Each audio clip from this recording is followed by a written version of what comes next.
Okay, thanks for clicking there for our conversation with Alan Cantor, who is he is the guy of Alan Cantor Consulting and has been involved in various ways with nonprofits since 1982 in many roles, and maybe we'll talk about some of those. At his website, Alan Cantor Consulting. Is it a com or org? What's that? It's a .com. It's alancantorconsulting.com. He's got a blog, which I very much enjoy reading, as do my colleagues as co-editors at the Giving Review, and from which we learn. So we're going to talk about some of the pieces that have recently been featured on there because they got our attention and we liked them. But now, where's home for you, Alan? I'm here in Concord, New Hampshire, capital of this great little state. Right. Okay. And how does a nice guy like you end up in nonprofit consulting? I think because when I was young, I didn't know what to do, and I ended up working at nonprofits, and I kept doing it for 30 years. I was an executive director. I was the head of development. I was basically only in three different places for 30 years. Uh, I was getting tired of it. I kind of embraced the fact that I help now as a consultant. I help nonprofits run themselves better. I hope I do. Okay. When I myself don't want to work there anymore, it's hard. It's hard work. And what I realized toward the end of my 30 years, I was the chair of a board for an organization I care deeply about, and we had the idea we needed to build a building on at a summer camp that we own, and Oh, we had the idea to name it after a lifelong mentor of mine and surprise him with it. His okay. name was Jack Richards, and we want to call it the Jack Shack. I got so into it, I spent my evening. So during the day, I was being paid to raise money, and at night, I was really excited about raising money. We raised the money for this building and surprised my friend Jack. And I realized, boy, this is fun. I love projects that have a beginning, a middle, and an end. And I said, I should just become a consultant, and that's what I've been doing for 12 or uh, Okay. so. S- I have a blast. Okay. So you said you got tired of working on of what did you get tired? And how does that inform Um, how your consulting advice? yeah. I mean, look, I wasn't digging coal. This was not. I understood it was in the great realm of the world. These are pretty good jobs.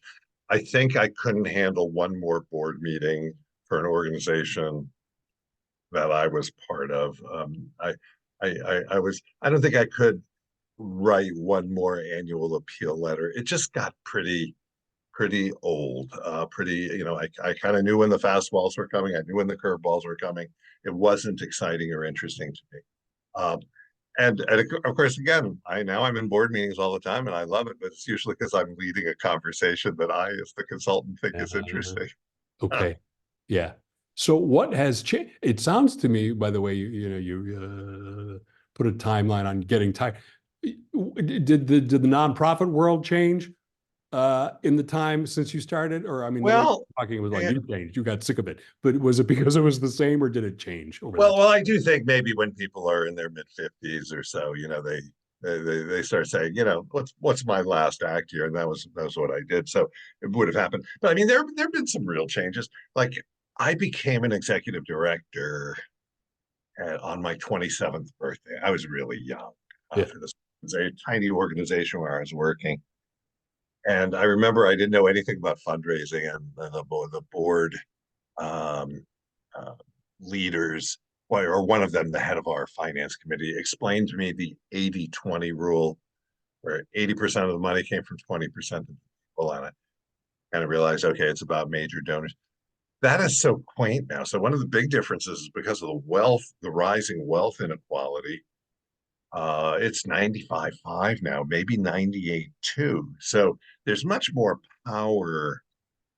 There's a power imbalance. Nonprofits have to make donors feel good and get donors to give them money, and it's fewer and fewer larger and larger donors. And Yeah, it's that's tough for me. It's the reality of the world. And if I'm consulting on a capital campaign or something with a client, we're, we're trying to, if we're trying to raise $14 million, it's largely going to come from a dozen people, and I help them work with this, but I don't love that change. And at the same time, there are fewer and fewer people who are giving to charity. It used to be like two-thirds. In a 20-year period, it went from two-thirds of all households to less than half.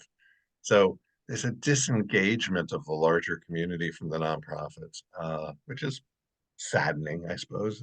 Hmm. Um, there's also been, I know we're going to talk about this because I write about it and you read my stuff, but the proliferation of donor advised funds and fascinating study, or I rely on other people's hard work.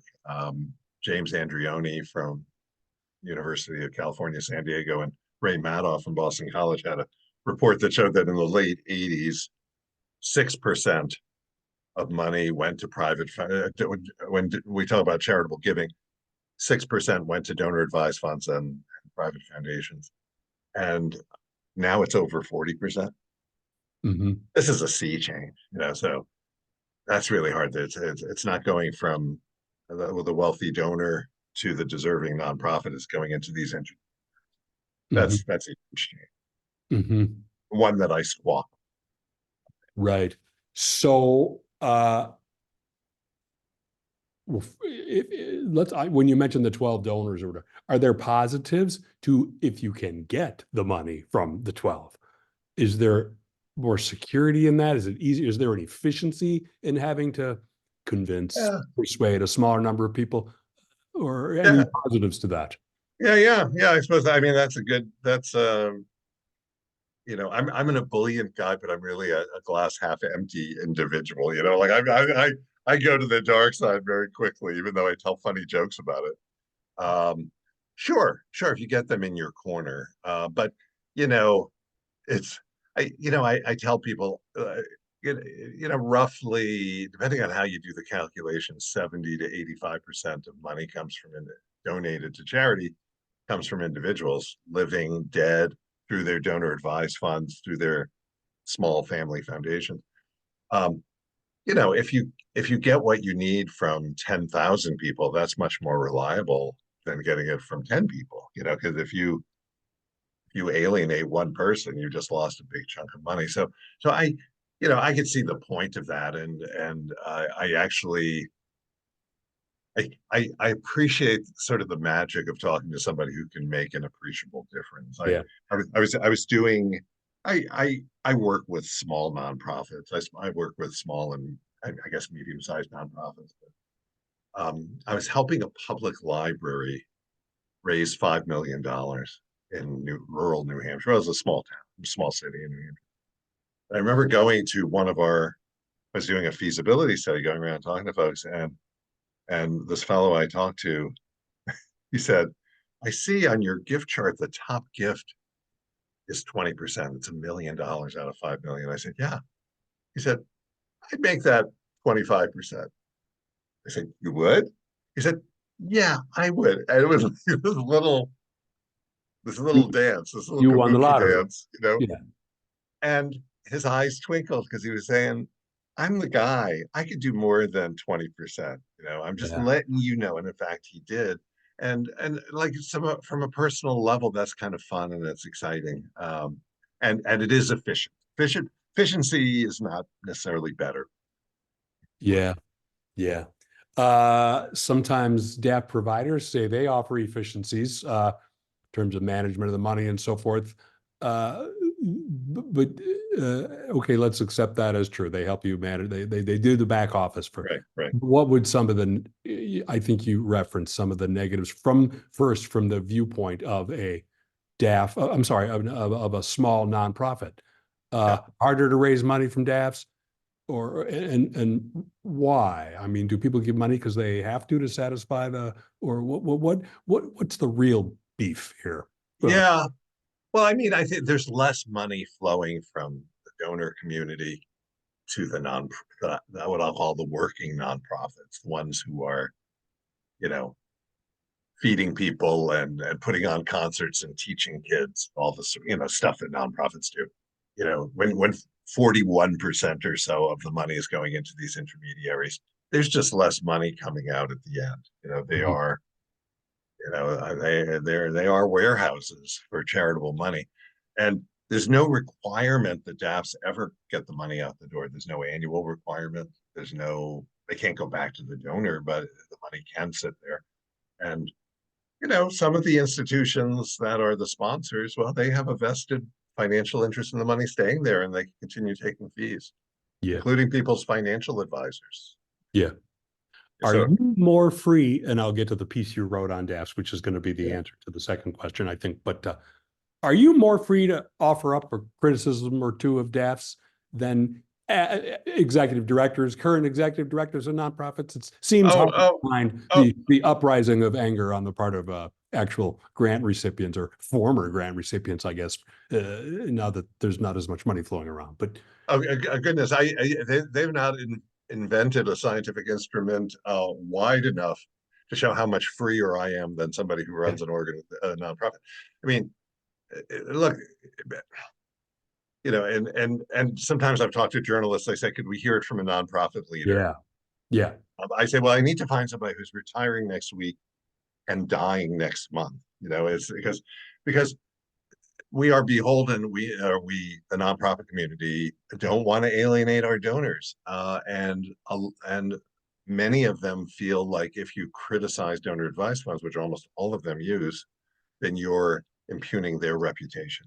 And they're very sensitive. So what do you mean? I give through my DAF. What's the problem with DAFs? So really you don't do it. And you also don't want to alienate the local community foundation, which is yeah. often the largest funder in the area. And their bread and butter is donor advised funds.